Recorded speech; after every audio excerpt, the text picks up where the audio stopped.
महाराष्ट्र में चुनाव है और इन दिनों महाराष्ट्र में सबसे ज्यादा चर्चा वोट जिहाद की है। बीजेपी के कई नेता वोट जिहाद के सामने धर्म युद्ध का दांव चल रहे हैं और इसमें सबसे बड़ा नाम है देवेंद्र फडणवीस का, जिन्होंने वोट जिहाद के मुद्दे को सियासी आंच पर चढ़ा दिया और जब ओवैसी इसका जवाब देने आए तो मामला सुर्खियों में आ गया।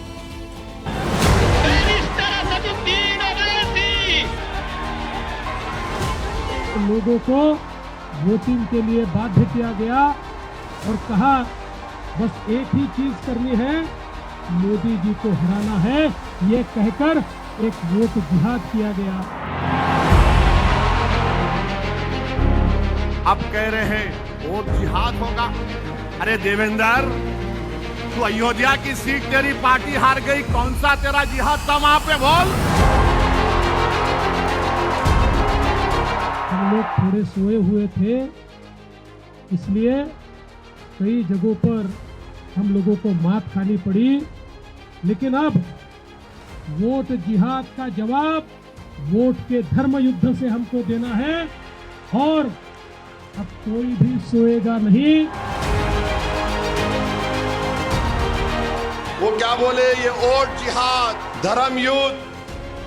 हम इलेक्शन कमीशन ऑफ इंडिया से पूछना चाहते हैं, क्या ये जबान इलेक्शन के कानून के ताबे है या उसके खिलाफ है? इलेक्शन कमीशन ऑफ इंडिया जवाब दो।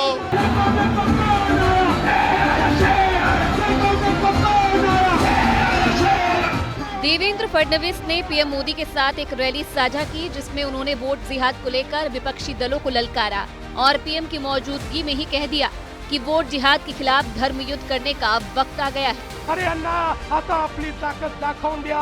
हे जर वोट जिहाद करणार असतील तर आता वोटांचं धर्मयुद्ध करण्याची वेळ। देवेंद्र फडणवीस वोट जिहाद की बॉल उछाल रहे हैं, असदुद्दीन ओवैसी उस पर बैटिंग कर रहे हैं, लेकिन इस खेल में आउट होने का सबसे ज्यादा खतरा महाविकास अघाड़ी के खिलाड़ियों पर है, क्योंकि इस राजनीतिक गेम में बीजेपी का असली निशाना उद्धव, कांग्रेस और शरद पवार की तिकड़ी पर है। सवाल है कि आखिर सत्ता में रहने के बाद भी बीजेपी को इसकी जरूरत क्यों महसूस हो रही है? इस सवाल का जवाब मराठा वोट बैंक में छिपा है। महाराष्ट्र में मराठा वोटर्स की आबादी 30% से भी ज्यादा है। महाराष्ट्र में जो 48 सांसद हैं, उसमें 26 अकेले मराठा समाज से हैं। राज्य की जो 288 विधानसभा सीटें हैं, इसमें करीब 175 सीट वो है जहां मराठा समाज का मजबूत प्रभाव है।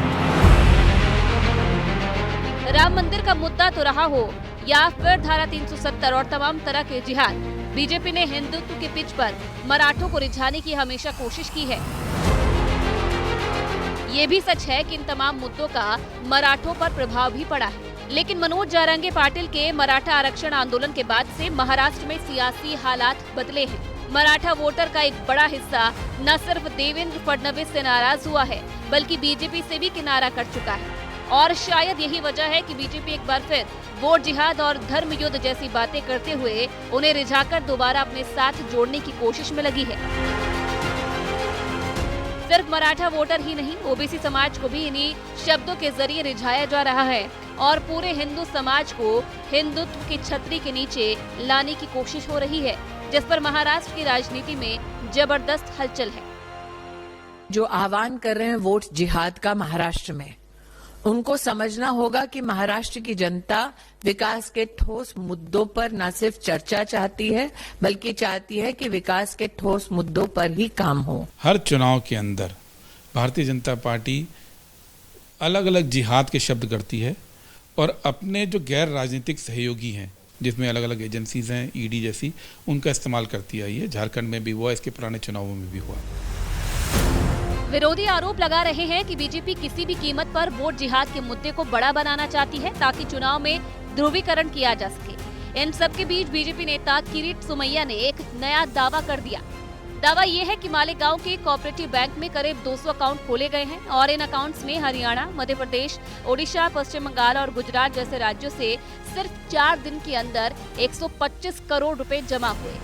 दावा है कि सिराज अहमद और मोइन खान नाम के शख्स ने इन 125 करोड़ रुपए को 35 से 37 अलग अलग अकाउंट्स में भेजा। दावे के मुताबिक यही पैसा महाराष्ट्र के अलग अलग गाँव में पहुँचा, जिसका इस्तेमाल वोट जिहाद के तहत चुनाव में किया जाएगा। फर्जी दस्तावेजों के जरिए बैंक खाते खोलने और करोड़ों रुपए के लेन देन के कथित मामले में ईडी लगातार छापेमारी कर रही है। पुलिस ने सिराज और दीपक नाम के 2 आरोपियों को गिरफ्तार भी किया है। किरीट सोमैया फिर से सामने आए, कुछ लड़कों की तस्वीर जारी की जो उन्हें एक चिट्ठी देते हुए नजर आ रहे हैं। दावा है कि जिन लोगों के नाम पर फर्जी अकाउंट बनाए गए हैं वो सभी हिंदू हैं और ऐसा इस वजह से किया गया ताकि किसी को शक न हो। सिराज हुसैन ने जो नाम 12 अकाउंट खोले ना, वो सब हिंदू लड़के हैं। और ये जो 12 खाते में भारत के 172 बैंकों से 200 करोड़ रुपया है, तो इसको छोटा छोटा आश्वासन, नौकरी दिलाना है, 5-25 हजार रुपया कैश देने का। अभी तक ये 12 लोगों को मिलाकर उसने 43,000 रुपीज कैश दिया है। सवाल है कि क्या बीजेपी को इस मुद्दे से फायदा होगा, क्योंकि ये पहला चुनाव नहीं है जो बीजेपी वोट जिहाद और धर्म युद्ध जैसे मुद्दे पर लड़ रही है। इससे पहले भी महाराष्ट्र में जब लोकसभा चुनाव हो रहे थे तब इसी तरह के नारे और स्लोगन सुनाई दे रहे थे, लेकिन शरद पवार, उद्धव ठाकरे और कांग्रेस की तिकड़ी ने महायुति को पस्त कर दिया।